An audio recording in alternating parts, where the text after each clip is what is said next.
नमस्कार दोस्तों। S tutor के ऑनलाइन प्लेटफॉर्म पर आपका हार्दिक अभिनंदन है। मैं मोनू सर एक बार फिर आपके बीच में राजस्थान इतिहास के कुछ महत्वपूर्ण टॉपिक्स आपके बीच में आज होंगे। और आज का जो हमारा टॉपिक है बड़ा ज़ोरदार टॉपिक है और आपने पढ़ा भी होगा। बुक्स वगैरह में बहुत कम मात्रा में चीज़ पढ़ी होंगी या इसका जो कंटेंट है वो बहुत कम मात्रा में आपको वहाँ पे मिलेगा। तो आज मैंने प्रयास किया है कि आपको अधिकतम समावेश में मैं उसको पढ़ाने का प्रयास करूँ। तो उसके लिए मैंने बहुत मेहनत करके आपको ये चीज़ तैयार की है। दोस्तों आज का जो हमारा टॉपिक है वो है राजस्थान के इतिहास को जानने की स्रोत। ठीक है, टॉपिक क्या है हमारा? राजस्थान के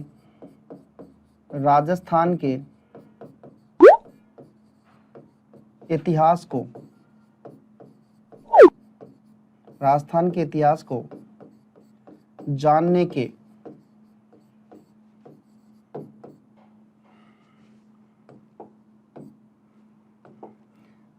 के स्रोत। अब ये कौन कौन से ऐसे चीजें हैं जिससे हमें राजस्थान की हिस्ट्री के बारे में पता चलती है या राजस्थान के इतिहास के बारे में हमें मालूम चलता है कि राजस्थान के इतिहास में क्या था क्या नहीं था। तो दोस्तों सबसे पहले हम ये बताएंगे राजस्थान के इतिहास के बारे में हम बात करें तो सबसे पहले हमारा होगा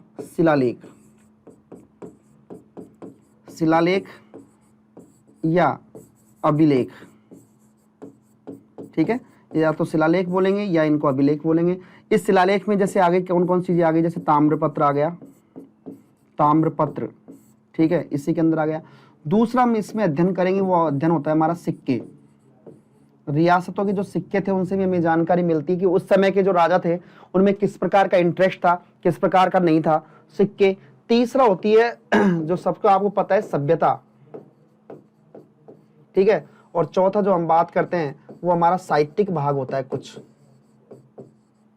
इनसे हमें राजस्थान के इतिहास के बारे में जानकारी मिलती है। तो सबसे इंपॉर्टेंट हमारे 3 बिंदु हैं ये हमारा जो टॉपिक है उसके ये 3 बिंदु अहम है। तो सबसे पहला और सबसे बड़ा जो टॉपिक है वो राजस्थान का शिलालेख है। शिलालेख के बारे में क्या होता है और वही चीज हमें पढ़ने की, शिलालेख क्या होते हैं। दोस्तों ये चीज हमें इंपॉर्टेंट रखनी है। शिलालेख अधिकांशतः किसी भी आपको बहुत कम लोग द्वारा करवाते हैं तो ज्यादा से ज्यादा 2-5 करवाते हैं मैक्सिमम, ये होता है। लेकिन आज हमने इसमें कुछ इस तरीके से हमने प्रयास किया, कुछ नया करने का प्रयास किया है ताकि आपको ज्यादा से ज्यादा कंटेंट मिल सके। ठीक है दोस्तों, तो अब हम बात करें कि शिलालेख क्या होते हैं। शिलालेख क्या होते हैं तो सबसे पहले आप जानते हो शिलालेख, इसका अगर संधि विच्छेद करेंगे, शिला और एक हो रहा है लेख। शिलालेख अर्थात इसका मतलब हो गया शिला यानी पत्थर और लेख यानी अंकित, अर्थात पत्थर पर लिखा गया या पत्थर पर कोई भी चीज लिखी गई है वो है शिलालेख। जैसे आपने देखा होगा, शिलालेख के बारे में बता दूं कि इस तरीके से पत्थर है। ठीक है, ये क्या है? पत्थर है। और इस पत्थर पर पहले के जमाने में आपको पता है कि ऐसी कोई कंप्यूटराइज सिस्टम नहीं था या कोई कंप्यूटर नहीं था या फिर लिखने की ऐसी कोई चीज नहीं थी जो परमानेंटली रह सके। तो क्या करते थे उस समय के जो राजा थे, कोई भी चीज बनवाई, जैसे कोई मंदिर बनवाया, कोई मस्जिद बनवाई, कोई मकबरा बनवाया या फिर कोई ऐसी चीज उन्होंने बनवाई जो चाहते हो कि इसका हमारा प्रचार प्रसार हो या इसका सबको जानकारी मिले, तो क्या करते इस पत्थर पर किससे, जैसे हथौड़ी और छीनी होती है ना, उससे क्या करते थे इस पत्थर पर अक्षरों को उत्कीर्ण करवाते थे। क्या करवाते थे? उत्कीर्ण करवाते, अर्थात इससे खुदाई से ऐसे टक टक टक टक टक टक करके ऐसे उत्कीर्ण करवाते। किस पर? इस पत्थर पर। इसलिए इस पूरे समावेश को क्या बोलते थे? शिलालेख, अर्थात पत्थर पर लिखा गया लेख जो किसी इतिहास को जानने का स्रोत रहता है उसे क्या कहते हैं? शिलालेख कहते हैं। शिलालेख या अभिलेख के जो अध्ययन है, शिलालेख और अभिलेख का जो अध्ययन है उसको बोलते हैं एपियोग्राफी। ठीक है, क्या बोलते हैं? एपियोग्राफी बोलते हैं। शिलालेख का जो अध्ययन होता है उसको क्या बोलते हैं? एपियोग्राफी बोलते हैं। कई बार एग्जाम में प्रश्न आ जाए कि शिलालेख के अध्ययन क्या बोलते हैं? एपियोग्राफी बोलते हैं। शिलालेख या अभिलेख के, तो ध्यान रखना शिलालेख क्या होता है? पत्थर पर लिखा गया लेख या पत्थर पर उत्कीर्ण किया गया लेख क्या कहलाता है? शिलालेख कहलाता है। शिलालेख में अब राजस्थान के जो शिलालेख पढ़ेंगे हम, बहुत इंपॉर्टेंट है दोस्तों। मैंने कोशिश की है पीपीटी इस तरीके से बनाई कि आपको सारे शिलालेख आपको याद हो।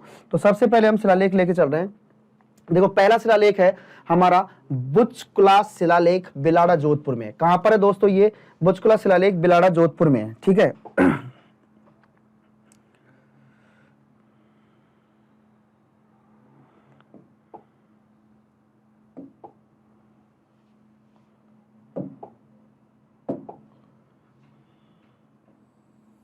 ये दोस्तों,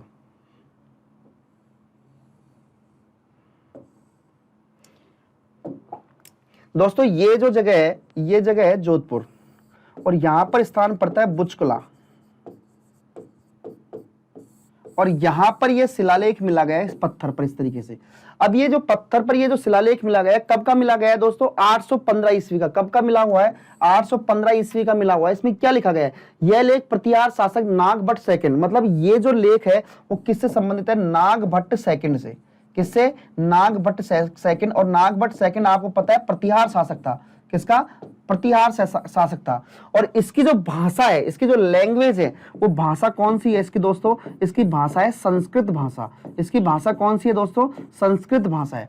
तो मतलब बुचकुला शिलालेख अब एग्जाम में क्या पूछेगा, ठीक है। हालांकि ये इंपॉर्टेंट नहीं है, मैं बता दूं आपको फिर भी, लेकिन आपको ध्यान में रहे तो ध्यान रखना, इंपॉर्टेंट नहीं है, मैं आपको फिर बता रहा हूं, ठीक है। लेकिन आपको ध्यान रखना है, अगर एग्जाम में पूछ ले कि बुचकुला शिलालेख कहां पर स्थित है, तो आपको बताना है बिलाड़ा जोधपुर में। कहां पर? बिलाड़ा जोधपुर में। बिलाड़ा जोधपुर में आपको पता हो तो आई माता का मंदिर भी है ना। तो बिलाड़ा जोधपुर 815 का, ठीक है दोस्तों। अब चलते हैं हम नेक्स्ट शिलालेख की ओर। दूसरा हमारा शिलालेख है आदि वराह मंदिर का लेख, ठीक है। और आदि वराह जो मंदिर है, आदि वराह मंदिर उदयपुर में है, आहड़ में, ठीक है। आदि वराह का मंदिर, ठीक है। और इसका जो मंदिर है, इस जो मंदिर है उसका निर्माण करवाया था किसने? जो आदि वराह का जो मंदिर है ना, ये आदि वराह का जो मंदिर है, इसका निर्माण करवाया था, आपको पता हो तो, अल्हट ने, ठीक है। अल्हट ने मंदिर का निर्माण करवाया, मंदिर का निर्माण करवाया था, ठीक है। आदि वराह मंदिर का निर्माण किसने करवाया था? अल्हट ने करवाया था, ध्यान रखने की बात है।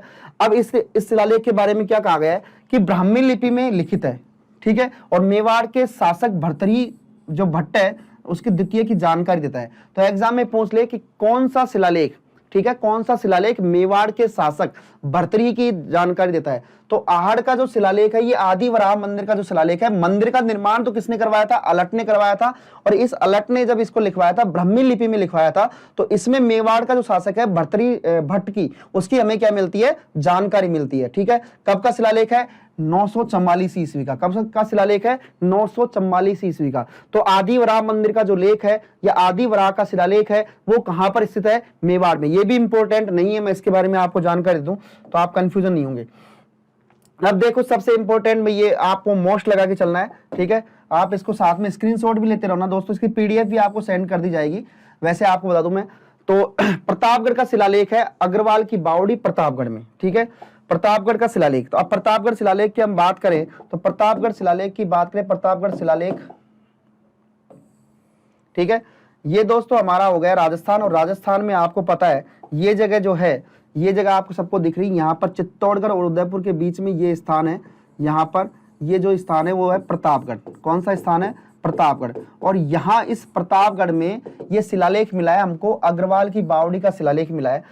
अब देखो इसमें क्या है, डॉक्टर ओझा ने इसका अजमेर संग्रहालय में रखवाया था। डॉक्टर जो ओझा है हरिशंकर ओझा, ठीक है, हीरानंद ओझा ने इसको अजमेर संग्रहालय में रखवाया था। इस शिलालेख की सबसे बड़ी विशेषता यह है कि शिलालेख में संस्कृत भाषा के साथ कुछ प्रचलित देसी भाषाओं का भी उल्लेख किया है। मतलब इसमें भाषा कौन सी है? एक तो भाषा इसमें यूज की गई है संस्कृत, प्लस में कौन सी? देसी भाषा। मतलब यहाँ की जो लैंग्वेज है उसका भी यूज किया गया है। यहाँ की लैंग्वेज जो भी है, प्रतापगढ़, बांसवाड़ा, डूंगरपुर की लैंग्वेज का इस्तेमाल किया गया है। प्रतिहार वंश के शासकों की नामावली भी इसी शिलालेख में है। अगर आपसे पूछ ले मोस्ट बात क्या है, मोस्ट बात ये है इसमें कि प्रतिहार वंश की नामावली, प्रतिहार वंश की नामावली, अर्थात उनका प्रतिहार वंश की नामावली, प्रतिहार वंश की जो नामावली है वो कौन से शिलालेख से मिलती है? वो दोस्तों मिलती है हमें प्रतापगढ़ शिलालेख से मिलती है। कौन से शिलालेख से मिलती है?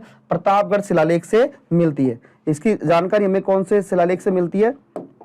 प्रतापगढ़ शिलालेख से मिलती है, ठीक है। तो ये चीज आपको ध्यान रखने की बात है, इसकी जानकारी हमें कौन से शिलालेख से मिलती है? प्रतापगढ़ का जो शिलालेख है उससे मिलती है।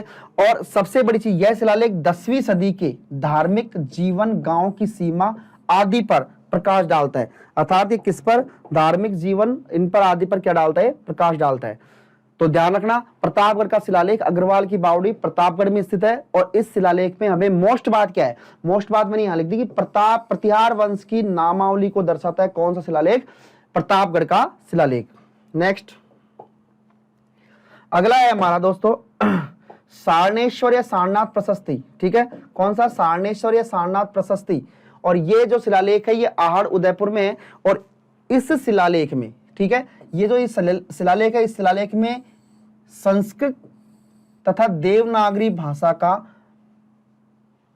लिखा गया है। अब इसके लेखक कौन होंगे या इसको उत्कीर्ण करने वाले कौन होंगे? लेखक कौन होंगे दोस्तों? इसको उत्कीर्ण करने वाले कौन होंगे? कायस्थ हो गया एक तो, ठीक है, कायस्थ हो गया, और एक हो गया वेलाक। ठीक है, इसको लिखने वाले कौन हो गए? कायस्थ और वेलाक है। इस प्रशस्ति में गुहिल वंश के शासक अलहट की जानकारी मिलती है। मतलब इस शिलालेख में किससे संबंधित है? अलहट से संबंधित है।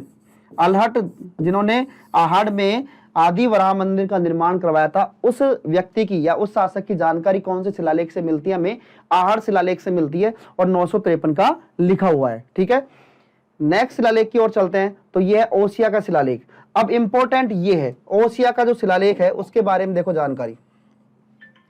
ओसिया सबको पता है, ओसिया कहां पर है? ओसिया सबको पता है, ओसिया दोस्तों जोधपुर में स्थित है।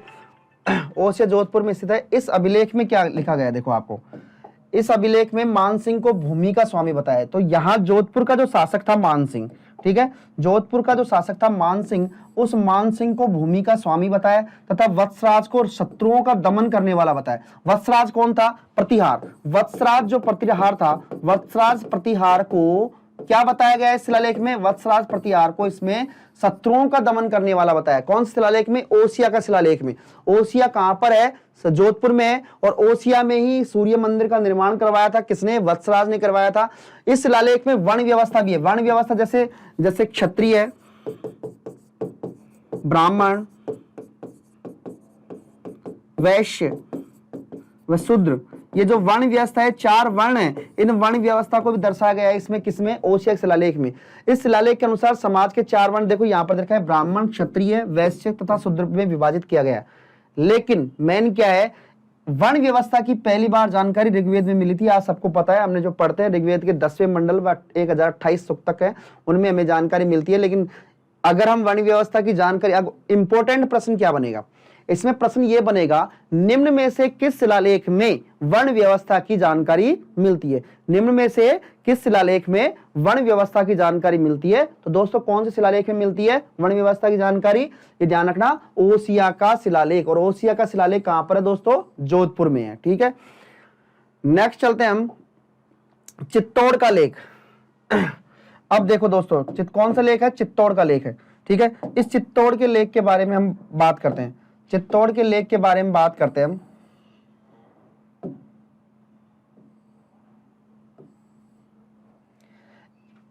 चित्तौड़ का शिलालेख सबको पता है, चित्तौड़ में ही होगा। ठीक है, इस शिलालेख के बारे की एक प्रतिलिपि जो है अहमदाबाद में भारतीय मंदिर में संग्रहित है। इस शिलालेख में स्त्रियों का देवालय में प्रवेश निषेध बताया गया है। मतलब इसकी क्या है? स्त्रियों का मंदिर में, स्त्रियों का मंदिर में प्रवेश क्या है? वर्जित है। स्त्रियों का मंदिर में प्रवेश क्या है? वर्जित है। कौन से शिलालेख में बताया गया है कि जो स्त्रियां हैं वो मंदिर में प्रवेश नहीं कर सकती? तो कौन से शिलालेख में बताया गया है? चित्तौड़गढ़ शिलालेख में बताया गया है। और इसमें बताया गया है कि स्त्रियां हैं वो मंदिर में प्रवेश नहीं कर सकती तथा उस समय की सामाजिक व्यवस्था पर भी प्रकाश डाला गया है। ठीक है, कौन सी व्यवस्था पर? सामाजिक व्यवस्था पर। तो मेन टॉपिक क्या रहेगा हमारा? जो मुख्य पार्ट है वो मेन जो टॉपिक है इसका ये है कि स्त्रियों का मंदिर में प्रवेश वर्जित है। निम्न में से किस शिलालेख में इसको बताया गया है? तो कौन शिलालेख में? चित्तौड़गढ़ शिलालेख में। नेक्स्ट बात करते हैं दोस्तों यहां पर नाथ प्रशस्ति या एकलिंग जी कैलाशपुरी में। नाथ प्रशस्ति है वो कहां पर है? वो है कैलाशपुरी में है। ठीक है, कहां पर है? कैलाशपुरी में। और कैलाशपुरी में आपको पता है एकलिंग जी महादेव का मंदिर भी यहाँ पर है ना। तो एकलिंग जी के पास में ये नाथ प्रशस्ति लिखी हुई है। अब इसकी जो भाषा है, सबसे पहले इंपॉर्टेंट चीज क्या आ गई? लैंग्वेज आ गई। तो लैंग्वेज भाषा कौन सी आ गई? हमारी भाषा आ गई एक तो हमारी संस्कृत भाषा आ गई। आपको मैं बता दूं 90% जो शिलालेख है वो कौन सी भाषा में लिखे गए हैं? संस्कृत में। अगर मैं बात करूं कि लिपि कौन सी आ गई, तो लिपि वही हमारी हिंदुस्तानी देवनागरी लिपि आ गई। कौन सी लिपि आ गई? देवनागरी लिपि। ठीक है, प्रशस्ति में मेवाड़ के राजनीतिक व सांस्कृतिक इतिहास का अच्छे से वर्णन मिलता है। इस प्रशस्ति की रचना वेदांग मुनि के शिष्य आम्र कवि ने की थी। अगर आपसे पूछ ले कि इसका जो ये नाथ प्रशस्ति है इसका रचयिता कौन था, तो इसका जो रचयिता था वो कौन था, आम्र कवि। आम्र कवि, ये दो चीज आपको ध्यान रखनी है कि इस शिलालेख में एक तो क्या बताया गया है, इसका जो भाषा कौन सी है, संस्कृत भाषा है, और लिपि पूछ ले तो देवनागरी है। मेन चीज क्या है कि मेवाड़ की राजनीतिक और सांस्कृतिक, पॉलिटिकल और कल्चर दोनों को बताया गया है, ठीक है। मेन जो बात यहां पर है, इसका रचयिता कौन था, तो इसका रचयिता कौन था दोस्तों, आम्र कवि। कौन था, आम्र कवि, ठीक है। कैलाशपुरी वह स्थान है जहां पर बप्पा रावल ने एकलिंग जी का मंदिर बनवाया था। नेक्स्ट, अगर मैं बात करूं अब हर्षनाथ प्रशस्ति रेवासा सीकर, कौन सी प्रशस्ति, हर्षनाथ प्रशस्ति। हर्षनाथ प्रशस्ति जो है वो रेवासा सीकर में, आपको पता है सीकर में हर्ष जीण माता का मंदिर है और वहीं पर हर्ष भैरू का मंदिर भी है, ठीक है। आपको पता हो कौन सा मंदिर है, हर्ष भैरू का मंदिर भी वहां पर है, ठीक है। यह प्रशस्ति चौहान, ये चौहान नहीं है, चौहान है, चौहान वंश के शासक विग्रहराज के समय की है। इस प्रशस्ति के अनुसार हर्ष मंदिर का निर्माण विग्रहराज के सामंत अल्लट ने करवाया था।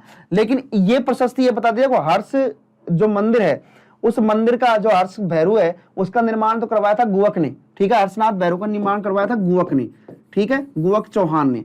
लेकिन इस जो शिलालेख है उससे मिलता है कि इसका जो निर्माण है वो अल्हट ने करवाया था। इस प्रशस्ति में वागड़ के लिए वारगढ़ शब्द का प्रयोग हुआ है, ठीक। किसका, वागड़ के लिए कौन सा शब्द का प्रयोग है, वागड़ मींस वारगढ़ बताया गया है। अगर एग्जाम में पूछते किस शिलालेख में वागड़ को वारगढ़ कहा गया है, तो उस शिलालेख का नाम है हर्षनाथ प्रशस्ति, और हर्षनाथ प्रशस्ति कहां है, रेवासा सीकर में, ठीक है दोस्तों। नेक्स्ट, हस्तिकुंडी शिलालेख सिरोही में। हस्तिकुंडी जो शिलालेख है वो कहां पर है दोस्तों, सिरोही में। अब देखो यह शिलालेख वर्तमान में अजमेर संग्रहालय में है, तो ये हमारे लिए इंपॉर्टेंट बात नहीं है, कोई दिक्कत नहीं है। इस शिलालेख में संस्कृत में सूर्याचार्य शब्द का प्रयोग हुआ है। यह शिलालेख माउंट आबू जाने वाले मार्ग पर कैप्टन बस्ट को मिला था, तो ये हमारे लिए इतना इंपॉर्टेंट नहीं है, लेकिन आपको ध्यान रखना है हस्तिकुंडी शिलालेख कहां पर है, तो ध्यान रखना है सिरोही में। बाकी इंपॉर्टेंट नहीं है, मैं बता दूं आपको इतना विशेष, तो ध्यान रखना है हस्तिकुंडी शिलालेख कहां है, सिरोही में। इतना दिमाग में रखना है, हस्तिकुंडी शिलालेख कहां है, सिरोही में। कहां पर है, सिरोही में। नेक्स्ट,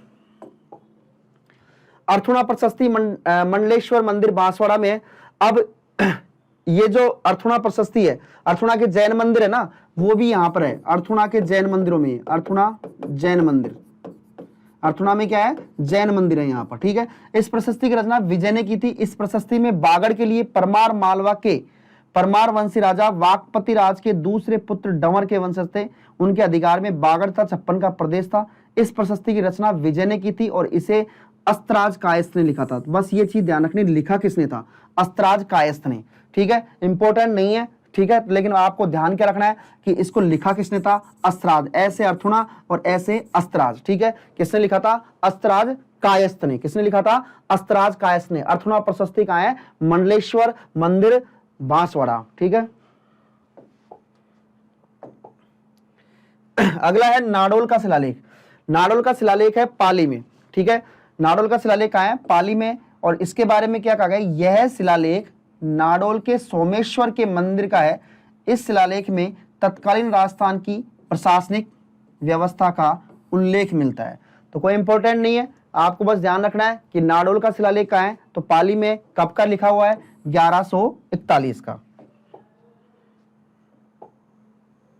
हाँ, मैन ये मोस्ट है दोस्तों, ये आप मोस्ट लगा के चलना, मोस्ट, ठीक है, मोस्ट लगा के चलना। बडली का शिलालेख है जो कि अजमेर में है। और ध्यान रखना यह राजस्थान का सबसे प्राचीन है। अगर पूछ ले राजस्थान का सबसे पुराना शिलालेख कौन सा है, तो सबसे जो पुराना शिलालेख है, सबसे पुराना जो शिलालेख है वो बडली का शिलालेख है। कौन सा शिलालेख है, बडली का शिलालेख है। और भारत का प्रियवा शिलालेख के बाद दूसरा सबसे प्राचीन है। और भारत का अगर कौन सा है, प्रियवा शिलालेख। लेकिन अगर मैं बात करूं राजस्थान में तो सबसे पुराना है, ठीक है। और भारत में ये सेकंड नंबर पे है, मतलब भारत में सेकंड नंबर पे सबसे पुराना बताया गया। किसको, बडली का शिलालेख। इंपॉर्टेंट है, मोस्ट है, ध्यान रखना। आपसे एग्जाम में पूछ ले कि राजस्थान का सबसे प्राचीन शिलालेख कौन सा है, तो राजस्थान का सबसे प्राचीन जो शिलालेख है वो शिलालेख कौन सा है, बडली का शिलालेख है, ठीक है। गोसुंडी शिलालेख नगरी चित्तौड़गढ़, ठीक है। गोसुंडी का शिलालेख आपने पढ़ा होगा, आपने कई बार पढ़ाया भी है। यह ब्राह्मी तथा संस्कृत दोनों भाषाओं में लिखा गया है, ठीक है। ये जो है ना, ये शिलालेख के दो टुकड़े हो गए थे, ठीक है। एक टुकड़ा तो उदयपुर में है और एक टुकड़ा कहां पर है, जोधपुर में, सॉरी चित्तौड़ में है, एक टुकड़ा तो कहाँ है जोधपुर में, एक टुकड़ा कहाँ है चित्तौड़ में। और वैष्णव संप्रदाय का सबसे प्राचीन शिलालेख है ये। अगर आपसे पूछ ले कि वैष्णव संप्रदाय का मतलब ये जो शिलालेख है कौन से संप्रदाय से संबंधित है, वैष्णव संप्रदाय, कौन संप्रदाय, वैष्णव संप्रदाय, वैष्णव संप्रदाय का शिलालेख, ठीक है, वैष्णव संप्रदाय का शिलालेख। वैसे मैं बता दूं आपको, गोसुंडी शिलालेख में जो रायमल है, रायमल के विवाह, रायमल के जो शादी है उसकी भी जानकारी मिलती है। जो कुंभा का पुत्र था रायमल, रायमल का विवाह हुआ था जोधा के बेटे, जोधा की बेटी से, श्रृंगार से, तो उसके विवाह की भी जानकारी मिलती है ना, इसमें ध्यान रखना। ये मेन मोस्ट ये आ गया, ये भी मोस्ट है दोस्तों, ये भी मोस्ट लगा के चलना, बिल्कुल मैं मोस्ट पे ध्यान दूंगा। नानसा यूप स्तंभ लेख है, नानसा गांव भीलवाड़ा में है, और ये 222 में लिखा गया था। चैत्र पूर्णिमा को सोमन कवि ने की थी। मेन चीज ध्यान रखनी, इसकी रचना किसने की थी, तो इसका जो रचयिता था, इसका जो रचयिता था वो था सोम कवि, ठीक है। आपको ये ध्यान रखना है, इसमें यज्ञ, जितने भी यज्ञ वगैरह होते हैं उनकी जानकारी मिलती है, लेकिन राजस्थान में इसकी जो रचयिता थे या इसको लिखने वाले थे उसका नाम क्या था, सोम कवि। नानसा यूप स्तंभ लेख भीलवाड़ा, बड़ा इंपॉर्टेंट है, ध्यान रखना है। नानसा यूप स्तंभ लेख भीलवाड़ा, रचयिता कौन, सोम कवि। बरनाला यूप स्तंभ लेख है, वो बरनाला जोधपुर जयपुर में है, और स्तंभ को लेख में वर्तमान में आमेर में रखा गया है, तो कोई इंपॉर्टेंट नहीं है, विशेष ध्यान रखना, आपसे एग्जाम में ध्यान रखना है। बरनाला, तो बरनाला स्तंभ लेख कहाँ है, जयपुर में, बरनाला स्तंभ लेख कहाँ है, जयपुर में। नेक्स्ट चलो, हाँ अब ये है हमारे लिए मोस्ट, एग्जाम में पूछा भी गया था मोस्ट। बड़वा स्तंभ लेख, बड़वा कोटा, इस स्तंभ लेख से त्रिरात्र यज्ञ को अप्तों में यज्ञ का उल्लेख मिलता है। 3 रातों में किया जाने वाला यज्ञ, त्रिरात यज्ञ का अप्तोताम यज्ञ का उल्लेख मिलता है। अप्तोताम यज्ञ अतिरात होता है, मतलब चौथी रात, ठीक है, तथा 1 दिन चलने के पश्चात दूसरे दिन चलता है। बड़वा स्तंभ लेख वैष्णव धर्म तथा यज्ञ महिमा का होता है। यह 4 यूप स्तंभ लेख है। एग्जाम में पूछा गया था, पटवार एग्जाम में पूछा गया था, बड़वा स्तंभ लेख कितने स्तूप पर है, कितने स्तूप पर है, तो ये ध्यान रखना, बड़वा स्तंभ लेख है वो 4 स्तूपों पर है, ठीक है, कितने स्तूपों पर है, 4 पर। और इसमें अगर पूछ ले कि यज्ञ वगैरह की जानकारी विशेष किससे मिलती है, तो यज्ञ वगैरह की जानकारी मिलती है हमें बड़वा स्तंभ लेख से, और बड़वा स्तंभ लेख कहाँ है, कोटा में। स्क्रीनशॉट ले लो आप, बड़वा स्तंभ लेख कहां पर है, कोटा में। नेक्स्ट,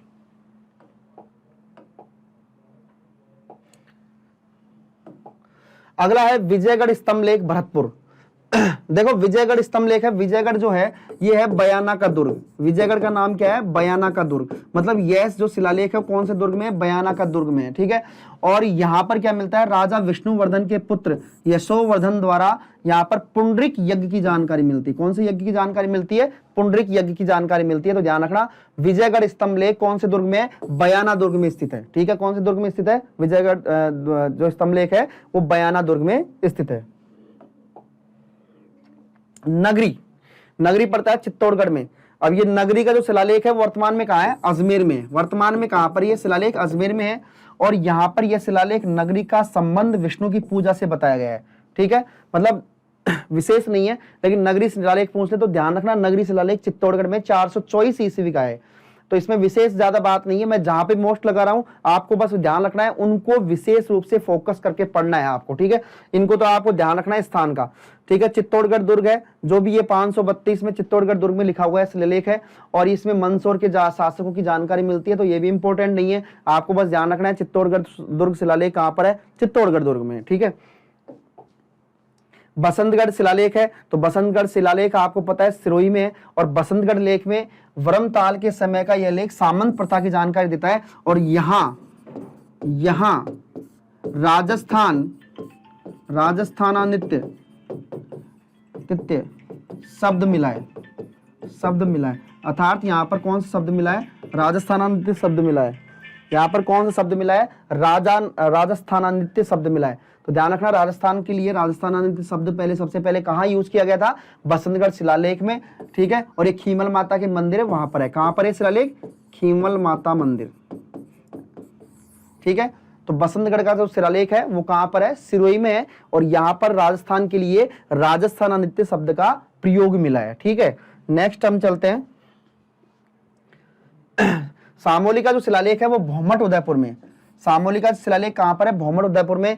अब देखो यह शिलालेख गोहिल वंश के शासक, थोड़ा मैं बड़ा कर लेता हूं इसको, यह जो शिलालेख है,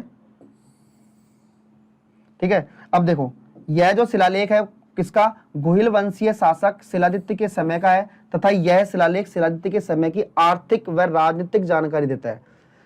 ओझा ने इसको कहां रखवा दिया, अजमेर संग्रहालय में रखवा दिया। इसकी भाषा संस्कृत तथा लिपि कुटिल है।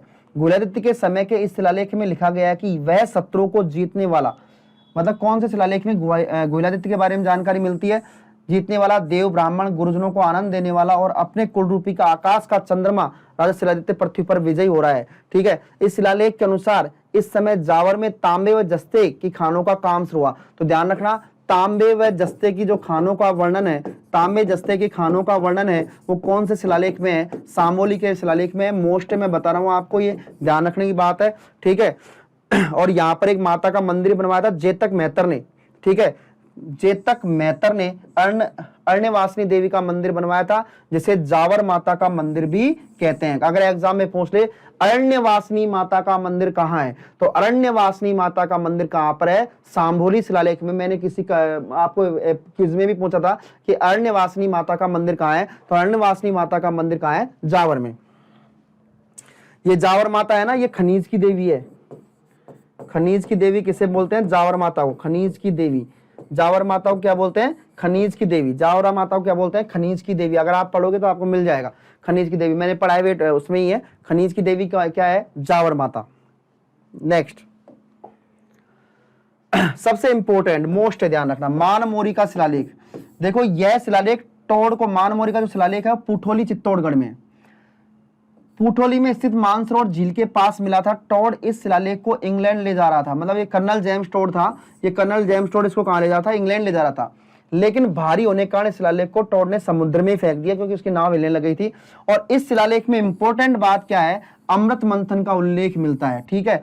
मतलब कौन से शिलालेख को ऐसा कौन सा शिलालेख है जिसको कर्नल जेम्स टोड जब इंग्लैंड लेके जा रहे थे तो रास्ते में ही उन्हें उसे समुद्र में फेंकना पड़ा, क्योंकि इतना भारी था, इसलिए भारी होने के कारण इसे समुद्र में फेंकना पड़ा। तो ये ध्यान रखना कौन सा शिलालेख था, मानमोरी का शिलालेख था। बड़ा मोस्ट शिलालेख है, ध्यान रखने की बात है, आप इसमें ध्यान दे लेना कि ये जो शिलालेख है, ये शिलालेख बड़ा मोस्ट शिलालेख है। मैं आपको बता दूं, स्क्रीनशॉट ले लो आप इसका, बड़ा मोस्ट शिलालेख है ये, ठीक है। मानमोरी का जो शिलालेख है बड़ा मोस्ट शिलालेख है। नेक्स्ट शंकरघट्टा का शिलालेख गंभीर नदी के पास है चित्तौड़गढ़ में, और इसमें सूर्य मंदिर का उल्लेख मिलता है। शंकरघट्टा कहां पर पड़ता है, वो गंभीर नदी के पास में चित्तौड़गढ़ में शंकरघट्टा का शिलालेख है। और इसमें किसकी जानकारी मिलती है, चित्तौड़गढ़ में जो सूर्य मंदिर बना हुआ है, जो कालिका मंदिर के मंदिर को तोड़कर बनाया गया था, उस मंदिर के बारे में जानकारी मिलती है, ठीक है। नेक्स्ट कणसवा का लेख कणसवा कोटा में है। यह शिलालेख मौर्य वंश राजा धवल का उल्लेख करता है। तो कणसवा का लेख ध्यान रखना है, कणसवा का लेख कहां है, कोटा में। बस इतना ही ध्यान रखना है आपको, कणसवा का लेख। नेक्स्ट चाकसू प्रशस्ति, चाकसू प्रशस्ति कहां है, जयपुर में है। और इस शिलालेख में चाकसू में गुहिल वंशीय राजाओं तथा उनकी विजयों का उल्लेख मिलता है।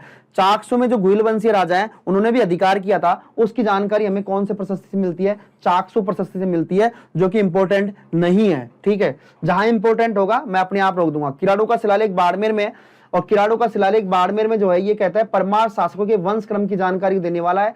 यह शिलालेख संस्कृत भाषा में उत्कीर्ण है तथा इस शिलालेख में परमारों की उत्पत्ति माउंट आबू के वशिष्ठ मुनि यज्ञ से बताई गई है। ये चीज ध्यान रखनी है आपको। तो इसमें वैसे विशेष कोई ज्यादा इंपॉर्टेंट बात है नहीं, लेकिन फिर भी आप ध्यान रखना किराड़ू का शिलालेख। तो किराड़ू स्थान आपको पता है बाड़मेर में, तो वैसे याद करने की कोई आवश्यकता नहीं, 1161 का है, ठीक है। नेक्स्ट हम बात करें, ये है मोस्ट आपके लिए। सबसे पहले मैं मोस्ट बता दूं कि मोस्ट आपका ये है, कौन सा शिलालेख है, बहुत ज्यादा मोस्ट है, बिजोलिया का शिलालेख। और बिजोलिया का जो शिलालेख है वो दोस्तों कहां पर है, भीलवाड़ा में। भीलवाड़ा में जो लिखा गया है दोस्तों, इस शिलालेख में क्या है, इस तरीके से ये शिलालेख लिखा हुआ है। 1170 पद है, 1170 ईस्वी में लिखा गया था, 13 इसमें पद हैं। इस शिलालेख में सांबर व अजमेर के चौहान वंश की जानकारी मिलती है। मतलब ये जो शिलालेख है ना, स्पेशली कौन से वंश के लिए मैं बता दूं आपको, ये स्पेशली चौहान वंश का शिलालेख है, ठीक है। इस शिलालेख के अनुसार चौहान वंश की उत्पत्ति वत्सराज के पुत्र वत्स गोत्र ब्राह्मण से हुई। आपको पता है इसको लेकर डॉक्टर दशरथ शर्मा ने, मैंने बताया था डॉक्टर दशरथ शर्मा ने इसी लाइन को पढ़ा था और इसी लाइन को पढ़कर, ठीक है, इसी लाइन को पढ़कर डॉक्टर दशरथ शर्मा ने चौहानों को ब्राह्मण वंश से बताया था। इस लेख के लेखक, अब इसके रचयिता कौन हो गए, मोस्ट लेखक कौन है इसके, गुणभद्र और कायस्थ है, गुणभद्र और कायस्थ है। लेकिन मेन बात क्या है कि इसको उत्कीर्ण किसने किया, विशेष रूप से इसको उत्कीर्ण किया था गोविंद ने किया था, ठीक है, किसने किया था, गोविंद ने किया था। इस शिलालेख के अनुसार सांबर झील का निर्माण चौहान वंश के संस्थापक वासुदेव को माना जाता है। आपको पढ़ाया था। और इसमें कई शहरों के प्राचीन नाम भी मिलते हैं। क्या मिलते हैं, प्राचीन नाम मिलते हैं, जैसे श्रीमाल भीनमाल का, जाबिलपुर जालोर का, साकम्बरी सांबर का। तो ये ध्यान रखना बहुत मोस्ट है। बिजोलिया के पार्श्वनाथ मंदिर में लगा शिलालेख मूलतः दिगंबर शिलालेख है। इसमें कुल 13 पद हैं। इस शिलालेख से सांबर व अजमेर के चौहान वंश की जानकारी मिलती है। बिजोलिया शिलालेख के अनुसार चौहान वंश की उत्पत्ति वत्स गोत्र के ब्राह्मण से हुई। इस शिलालेख में ऊपरमाल के पठार को उत्तरमाद्री कहा गया है। इस शिलालेख के ऊपरमाल का पठार मतलब बिजोलिया का पठार, उसको कहा गया है क्या, उत्तमाद्री, मतलब बिजोलिया क्या नाम से बताया गया, उत्तमाद्री। लेकिन इसके पत्थर पर उत्कीर्ण गोविंद ने किया था। इस शिलालेख के अनुसार सांबर झील का निर्माण चौहान वंश के संस्थापक वासुदेव चौहान ने करवाया था। तो ये चीज आपको ध्यान रखनी, बड़ा मोस्ट है, ठीक है। नेक्स्ट, लूणी वसई प्रशस्ति देलवाड़ा में है, ठीक है, लूणी वसई मंदिर में है, ये सिरोही में, इस संस्कृत भाषा में लिखा गया है, ठीक है। और इसमें आबू के परमार शासक वास्तुपाल और तेजपाल जिन्होंने इस मंदिर का निर्माण करवाया था उसकी जानकारी मिलती है। यह लेख हमें तेजपाल ने देलवाड़ा गांव में लूणी वसई नामक स्थान पर नेमिनाथ मंदिर अपनी पत्नी अनुपा देवी के श्रेय के लिए बनवाया था। आबू के शासक धारावर्ष का वर्णन इसी जानकारी से मिलता है, धारावर्ष परमार का। तो ध्यान रखना, लूणी वसई प्रशस्ति जो कि देलवाड़ा में है, ठीक है, उसमें तेजपाल का और वास्तुपाल का क्या मिलता है, वर्णन मिलता है। तो लूणी वसई प्रशस्ति का है देलवाड़ा सिरोही में। सुंडा पर्वत शिलालेख जसवंतपुरा सुंडा माता के पर्वत पर है, सुंडा माता का मंदिर है यहाँ पर। यह शिलालेख संस्कृत भाषा में लिखा गया है, इसकी लिपि देवनागरी है। मेन चीज क्या है, ये है इसकी, इस शिलालेख में चौचिंग देव चौहान की जानकारी मिलती है, ठीक है। इस शिलालेख में किसकी जानकारी मिलती है, चौचिंग देव चौहान की। और इसके प्रशस्तिकार है जय मंगलाचार्य। कौन है, जय मंगलाचार्य इसके प्रशस्तिकार है। अगर एग्जाम में पूछ ले किस शिलालेख में हमें चौचिंग देव चौहान की जानकारी मिलती है, जो जालोर का शासक था, ध्यान रखना, चौचिंग देव चौहान कहाँ का था, जालोर का शासक था, ठीक है। नेक्स्ट, हाँ, मैंने गंभीरी नदी का पुल अभिलेख। गंभीरी नदी देखो, ये जो फोर्ट है, ठीक है, ये फोर्ट है चित्तौड़ का। कौन सा फोर्ट है दोस्तों, चित्तौड़ का फोर्ट है, ये चित्तौड़ का फोर्ट है। और इस चित्तौड़ के फोर्ट के पास में नदी बह रही है जिसका नाम है गंभीरी नदी। कौन सी नदी है, गंभीरी नदी। और इस गंभीरी नदी पर पुल बनवाया था, इस गंभीरी नदी पर पुल बनवाया था किसने, खिलजी के पुत्र, किसने बनवाया था, खिलजी पुत्र खिजर खान ने, खिलजी के पुत्र खिजर खान ने इस मंदिर का पुल का निर्माण करवाया था। तो इसकी जानकारी हमें किसके द्वारा मिलती है, गंभीरी नदी का पुल शिलालेख है, उसमें हमें जानकारी मिलती है कि चित्तौड़गढ़ दुर्ग पर गंभीरी नदी पर जो लकड़ी का पुल बनवाया था वो खिजर खान ने बनवाया था, ठीक है। कब की मिलती है, 1267 की। लेकिन दोस्तों आपको मैं बता दूं, ये जो डेट है ना, ये डेट आपको थोड़ी सी गलत है, क्योंकि आक्रमण किया था 1300, आपको पता है 3 में आक्रमण हुआ था चित्तौड़ में। तो ये डेट गलत है, ध्यान रखना, ये बिल्कुल गलत डेट है। चीरवा का शिलालेख बड़ा इंपॉर्टेंट है, एग्जाम में पूछा जाता है, कई बार इसको पूछा भी गया है। ये जो शिलालेख है उसके बारे में, चीरवा का शिलालेख जो है दोस्तों उदयपुर में है। यह शिलालेख गोहिल वंश के परमार शासक जैत्र सिंह, गोहिल वंश के परमार शासक जैत्र सिंह, तेज सिंह, समर सिंह आदि शासकों के बारे में जानकारी देता है। इस शिलालेख में टाटेड़ जाति के तलारक्षों के बारे में जानकारी मिलती है, जो नगर के सज्जन व्यक्ति की सुरक्षा तथा दुष्ट व्यक्ति को दंड देते थे। मतलब एक जो टाटेड़ नाम की जो जाति है वो क्या करती थी, जो अच्छे व्यक्ति होते थे उनकी तो हेल्प करती थी, और जो दुष्ट व्यक्ति होते थे उनको सजा देती थी। ध्यान रखना, चीरवा का शिलालेख गुहिल वंश के बारे में जानकारी देता है, ठीक है, गुहिल वंश की जानकारी देता है, गुहिल वंश की, ठीक है। गुहिल वंश में बप्पा रावल हो गया, हमीर हो गया, रतन सिंह हो गया, इनके बारे में जानकारी कौन शिलालेख से मिलती है, चीरवा के शिलालेख से मिलती है। बीटू का शिलालेख पाली में। और ये आपको पता दूं, मारवाड़ के जो शासक है राव सिहा के सेतु कुंवर के पुत्र होने की जानकारी मिलती है। ठीक है, और सिहा जो मर गया था तो उसकी जो रानी है पार्वती के सती होने की जानकारी मिलती है। मतलब बीटू का जो शिलालेख है वो स्पेशली किसको जाता है, मारवाड़ शासक को जाता है। मारवाड़ शासक कौन, सिहा। मतलब ये ध्यान रखना, बीटू का शिलालेख पाली में हम पढ़ाएंगे 1273 का है। और इसी में मतलब जब ये सिया की मृत्यु हो गई थी तो इसकी जो पत्नी है पार्वती सोलंकी, ठीक है, पूरा नाम था पार्वती सोलंकी, उसके सती होने की क्या मिलती है, जानकारी मिलती है। कौन शिलालेख से मिलती है, बीटू के शिलालेख से मिलती है।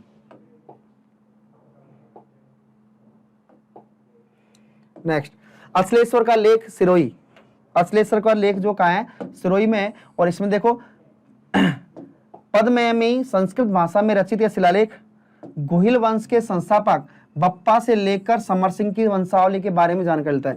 मतलब बप्पा रावल से लेकर गुहिल वंशी जो शासक था समर सिंह, और समर सिंह के बाद में जो पुत्र हुआ था उसका रतन सिंह हुआ था लास्ट शासक, आपको पता हो तो अपन को ये जानकारी कहाँ तक की देता है, बप्पा रावल से लेकर समर सिंह तक की जानकारी देता है। जिसमें बप्पा रावल के बाद में आगे आपको पता है, बप्पा रावल के बाद में जो शासक आ गए उनमें आगे हरिभट्ट अलहट आ गया, शक्ति कुमार आ गया, कर्ण सिंह आ गया, रण सिंह आ गया, जैत्र सिंह आ गया। ठीक है, इसके बाद में जो शासक उदय सिंह आ गया, तो समर सिंह, इस तरीके के जो शासक है उनके बारे में जानकारी मिलती है। मतलब बप्पा रावल से लेकर समर सिंह तक की जो जानकारी उसके बारे में बताया गया है। बप्पा द्वारा दुर्जनों का संहार करता हुआ था तो उनकी चर्बी से यहाँ की भूमि गीली हो जाने से इसे मेदपाट का, इंपॉर्टेंट बात, मेदपाट का वर्णन किया गया है। यहाँ पर मेदपाट का वर्णन किया गया है कौन से शिलालेख में, अश्लेषवर शिलालेख में।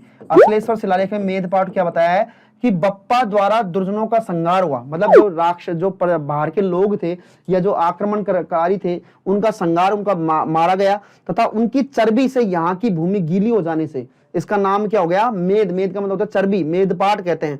ठीक है, इसके रचयिता थे वेद शर्मा और लेखक शुभचंद्र। ठीक है, ध्यान रखना। नेक्स्ट, चित्तौड़ के जैन कीर्ति स्तंभ के 3 लेख हैं। इन अभिलेखों का संस्थापक जीजा था। जावर की प्रशस्ति, और जावर की प्रशस्ति उदयपुर में है। ठीक है, और यहाँ पर संयुक्त परिवार की प्रथा का प्रचलन है। किसका, संयुक्त परिवार की अगर जानकारी मिलती है तो किससे मिलती है, जावर की प्रशस्ति से संयुक्त परिवार की हमें क्या मिलती है, जानकारी मिलती है। जावर की जो प्रशस्ति है दोस्तों, जावर की प्रशस्ति मैंने बताया था, वहां पर जावर में जो हमारी चांदी की खान है तो वहां से हमें प्रशस्ति की जानकारी मिलती है, और साथ में संपूर्ण परिवार की भी इसमें क्या मिलती है, जानकारी मिलती है। नेक्स्ट, माचेड़ी का शिलालेख है, और माचेड़ी के शिलालेख में ध्यान रखना पहली बार बड़गुजर शब्द का प्रयोग किया गया था। माचेड़ी पड़ता है अलवर में।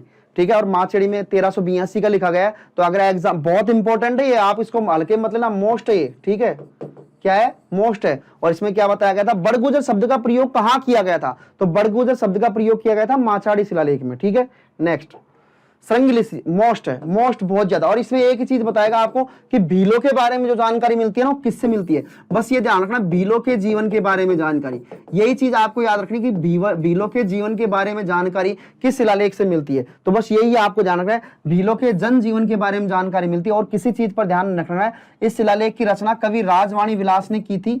यह लेख मोकल के समय का है, जिसने अपनी पत्नी गौरांबिका की मुक्ति के लिए श्रृंगी ऋषि के पवित्र स्थान पर एक कुंड का बनवाकर उसकी प्रतिष्ठा स्थापित करवाई थी। यह शिलालेख गोहिलवंशी शासक हम्मीर क्षेत्र सिंह मोकल का भी उल्लेख करता है। इस शिलालेख में लिखा हुआ है कि राणा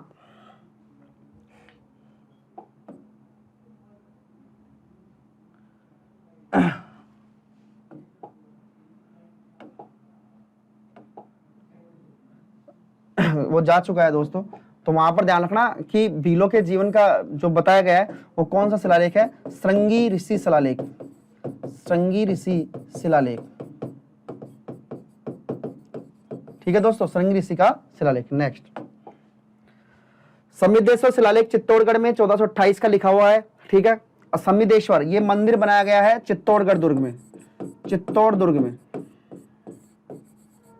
और इस मंदिर को, समिदेश्वर मंदिर को बोलते हैं मोकल जी का मंदिर, या मोकल मंदिर भी इसे बोलते हैं। ठीक है, गोहिल वंश की धर्म स्थापना के संबंधित इस शिलालेख की रचना एकनाथ ने की थी, और इसमें लेख में हम्मीर का वर्णन मिलता है। ठीक है, जिसकी तुलना किससे की है, कामदेव, विष्णु, अच्युत, शंकर, और कर्ण से की गई, मतलब इसमें हम्मीर को जो तुलना की गई है, हम्मीर की तुलना की गई है इस शिलालेख में। कौन शिलालेख में? समाधिश्वर शिलालेख में। नेक्स्ट दोस्तों आज के लिए इतना ही, और कल दोस्तों हम एक बार फिर इसी चैप्टर का जो फिनिशिंग है वो हम लेके चलेंगे, और मैं कोशिश की है कि मैंने आपको बहुत अच्छे से वर्णन कर सकूं, तो इसके लिए मैंने प्रयास किया था। ठीक है दोस्तों, स्क्रीनशॉट से आप पढ़ना। शिलालेख वैसे टॉपिक आपको पढ़ना ही पड़ेगा, याद करना पड़ेगा। मैंने प्रयास किया है आपको अच्छे तरह समझाने के लिए। तब तक के लिए धन्यवाद। शुभरात्रि।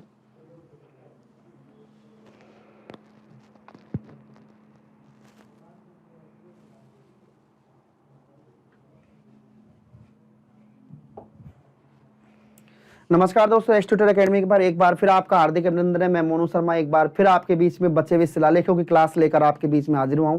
तो आज हम फिर एक बार फिर शिलालेख हमारे पढ़ लेते हैं।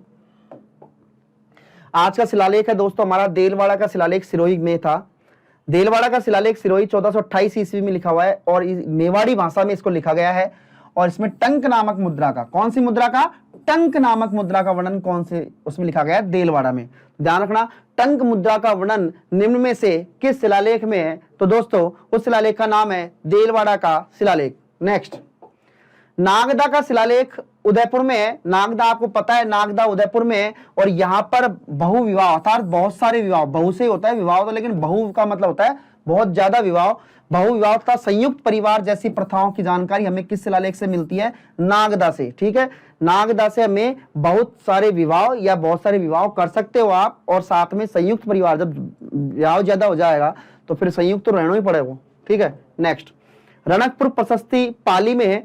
इस प्रशस्ति में बप्पा रावल से कुंभा तक के शासकों की उपलब्धियों का वर्णन मिलता है। मोस्ट है बहुत ज्यादा, आपको बता दूं कि बप्पा रावल से लेकर और कुंभा तक की जो शासक की उपलब्धि की है उन्होंने, उनकी जानकारी मिलती है। और इसमें ध्यान रखना, इस शिलालेख में बप्पा रावल और काल भोज को अलग अलग बताया गया है। बस ध्यान रखना आपको, मेन चीज क्या है कि बप्पा रावल और काल भोज दोनों अलग अलग हैं। ऐसा बताया गया है इस शिलालेख में कि बप्पा रावल अलग व्यक्ति है और काल भोज अलग व्यक्ति है। कौन से शिलालेख में बताया गया है? रणकपुर शिलालेख में बताया गया कि बप्पा रावल और काल भोज दोनों क्या है? अलग अलग है। ये ध्यान रखने की बात है। मोस्ट मैंने लिख दिया है यहाँ पे, जहां पे मोस्ट लग रहे हैं उनको आपको बिल्कुल याद करने ही है। नेक्स्ट, रशिया की छतरी का लेख चित्तौड़गढ़ दुर्ग में। इस प्रशस्ति में वर्तमान में उदयपुर के संग्रहालय में रखा गया है। बप्पा रावल को ब्राह्मण वंशीय विप्रवंशीय बताया गया है। मेवाड़ के उद्धारक में अमीर को इस प्रशस्ति में विषम घाटी पंचानन कहा गया है।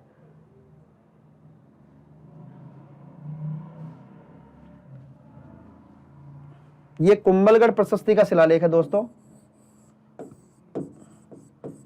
कुंभलगढ़ शिलालेख ये ध्यान रखना, ये रसिया की प्रशस्ति नहीं है। तब मेवाड़ का उद्धारक अमीर को इस प्रशस्ति में विषम घाटी पंचानन कहा गया है। ध्यान रखना, विषम घाटी पंचानन किस शिलालेख में कहा गया है? कुंभलगढ़ शिलालेख में कहा गया है। ठीक है, कीर्ति स्तंभ प्रशस्ति, ये इंपॉर्टेंट है। कीर्ति स्तंभ प्रशस्ति बहुत ज्यादा मोस्ट है, स्क्रीनशॉट ले लो पहले ढंग से। मैं इसको और जूम कर देता हूं ताकि आपको ये लगे। ठीक है, तो इसको और बड़ा कर देते हैं हम एक बार, कीर्ति स्तंभ प्रशस्ति।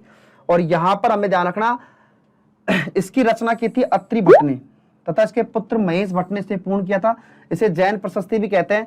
इस प्रशस्ति में हमीर, खेता, मोकल, कुंभा की उपलब्धियों का वर्णन मिलता है। और इसमें कुंभा की जो उपाधि है, कुंभा की उपाधि का वर्णन कौन से शिलालेख में मिलता है? तो कीर्ति स्तंभ में मिलता है। और इसमें कुंभा द्वारा रचित ग्रंथ की भी, ठीक है, कुंभा से संबंधित, ध्यान रखना, कीर्ति स्तंभ मतलब कुंभा से संबंधित। अगर कुंभा से संबंधित कोई भी अगर ऐसी बात पूछता है, चाहे उसकी रचना हो, चाहे उसकी उपाधि हो, शैलगुरु, हारगुरु, दानगुरु, चापगुरु, छापगुरु, चाहे, ठीक है, परमपति, अश्वपति, गणपति, नरपति, धीरगंभीर, धीरकमान, महाराज राज, राणे रासो, राणे राय, हिंदू सुल्तान, ठीक है, और अभिनव भट्टाचार्य, ये सारी जो उपाधि हैं वो किसकी हैं? ये सारी उपाधि कुंभा की है। इसकी जानकारी हमें इससे मिलती है। और सबसे इंपॉर्टेंट है, कुंभलगढ़ दुर्ग में जो हनुमान जी की मूर्ति है, वो हनुमान जी की मूर्ति ये कुंभलगढ़ दुर्ग में कुंभा मंडोर से लेकर आया था, जिसको कहां पर लगाया गया था?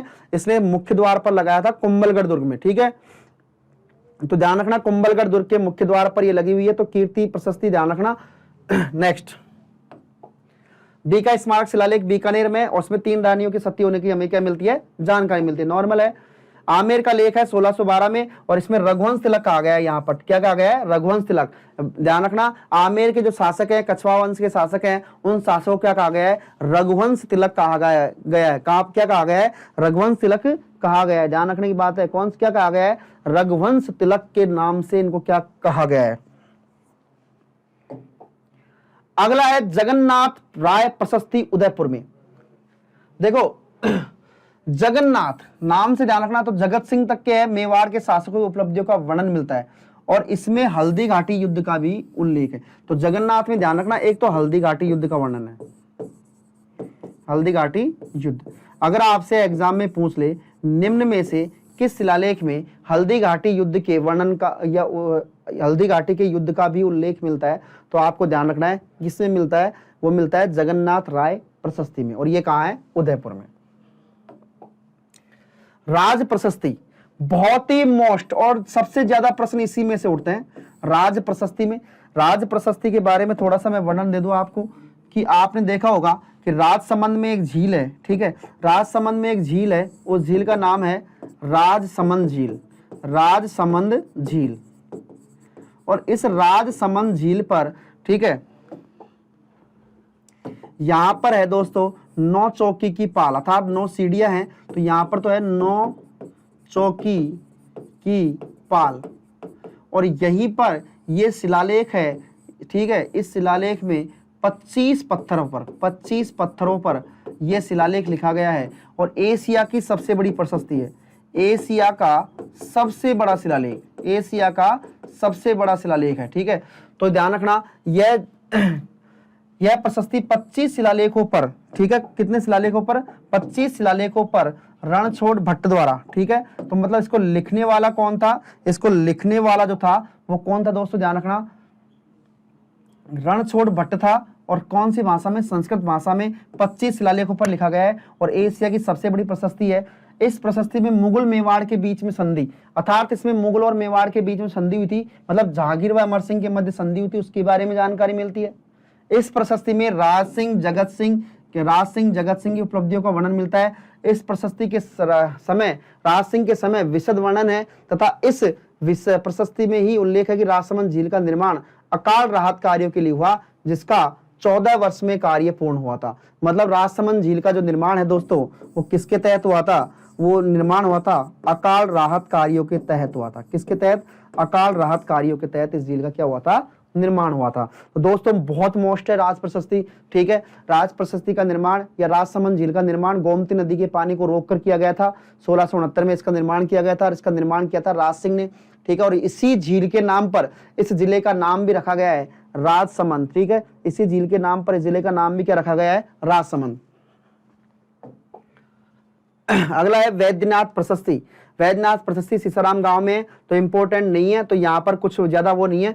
संग्राम सिंह द्वितीय के तथा मुगल सेनापति रणबाज खां के मध्य बांदरवाड़ा का युद्ध हुआ था, इसके बारे में जानकारी मिलती है, और कुछ वर्णन नहीं है।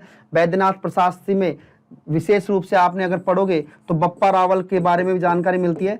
बप्पा रावल को जो राज्य की प्राप्त हुई थी वो हारित ऋषि के आशीर्वाद से हुई थी, हारित ऋषि की। इसकी वर्णन की जो जानकारी है, इनके बीच का जो वर्णन है वो किससे मिलता है? वैद्यनाथ प्रशस्ति से मिलता है, जो सीसाराम गांव में है, और यह उदयपुर में स्थित है। कहां पर स्थित है? उदयपुर में स्थित है। नेक्स्ट हम बात करें इसी क्रम में घटियाला शिलालेख। तो ध्यान रखना, घटियाला शिलालेख मैंने बताया था सती प्रथा की प्रथम जानकारी। सती प्रथा की जानकारी हमें किस शिलालेख से मिलती है? तो ध्यान रखना, घटियाला शिलालेख से मिलती है। इसे माता की साल भी कहते हैं, ठीक है, संस्कृत भाषा में है, और पहली बार सती प्रथा की जानकारी यहीं से मिलती है। उनके अनुसार राणुका की पत्नी संपत, ये संपल नहीं है, संपत देवी क्या हुई थी? सती हुई थी। तो मैंने आपको पहले ही बता दिया कि घटियाला शिलालेख जो है, घटियाला शिलालेख में किसकी? सती प्रथा की हमें क्या मिलती है? जानकारी मिलती है। नेक्स्ट, खजूरी गांव का शिलालेख। यहाँ पर वृंदावती मिलता है, बूंदी का नाम। खजूरी बूंदी में है, तो बूंदी का नाम क्या मिलता है? वृंदावती। बूंदी का नाम क्या मिलता है? वृंदावती, ठीक है। बूंदी का नाम क्या मिलती है? वृंदावती। और ये कोटा है ना, उसका नाम मिलता है नंदपुर, ठीक है, या नंदगांव। कोटा का नाम क्या मिलता है? नंदगांव। लेकिन यहाँ पर जो बूंदी का नाम क्या मिलता है? वृंदावती, ठीक है। ध्यान रखने की बात है। कौन शिलालेख में मिलता है? खजूरी गांव के शिलालेख में मिलता है, ठीक है। कौन से गांव में मिलता है? खजूरी गांव के शिलालेख में मिलता है। नेक्स्ट, आहड़ का शिलालेख। आहड़ का शिलालेख, आहड़ जो है वो शक्ति कुमार का शिलालेख है। और यहाँ पर ये मोस्ट बात है, आहड़ के शिलालेख में अल्हट की रानी हरिया देवी के हूण राजा की पुत्री की जानकारी मिलती है। अल्हट ने हूण राजकुमारी जिसका नाम क्या था, हरिया देवी से क्या किया था, विवाह किया था, हरिया देवी से विवाह किया था। और ये राजस्थान का प्रथम अंतरराष्ट्रीय विवाह था, अंतरराष्ट्रीय विवाह माना जाता है। राजस्थान का प्रथम अंतरराष्ट्रीय जो विवाह है वो कौन सा माना जाता है, अल्हट द्वारा किया गया था। जो राजकुमारी थी हरिया देवी, उससे किया गया था। ठीक है। उस्तरा का शिलालेख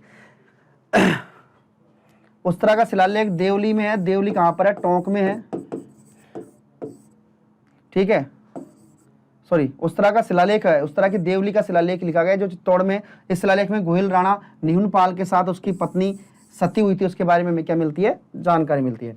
नेक्स्ट, नादेसमा गांव का शिलालेख मेवाड़ में पड़ता है। इस शिलालेख में जैत्र सिंह के द्वारा नागदा की राजधानी बनाने की जानकारी मिलती है। जैत्र सिंह गोहिल वंशीय शासक था। जैत्र सिंह जिसने भूतला का युद्ध भी किया था, उसके द्वारा यहाँ पर युद्ध करने की जानकारी, या सॉरी नागदा को राजधानी बनाने की हमें क्या मिलती है, जानकारी मिलती है।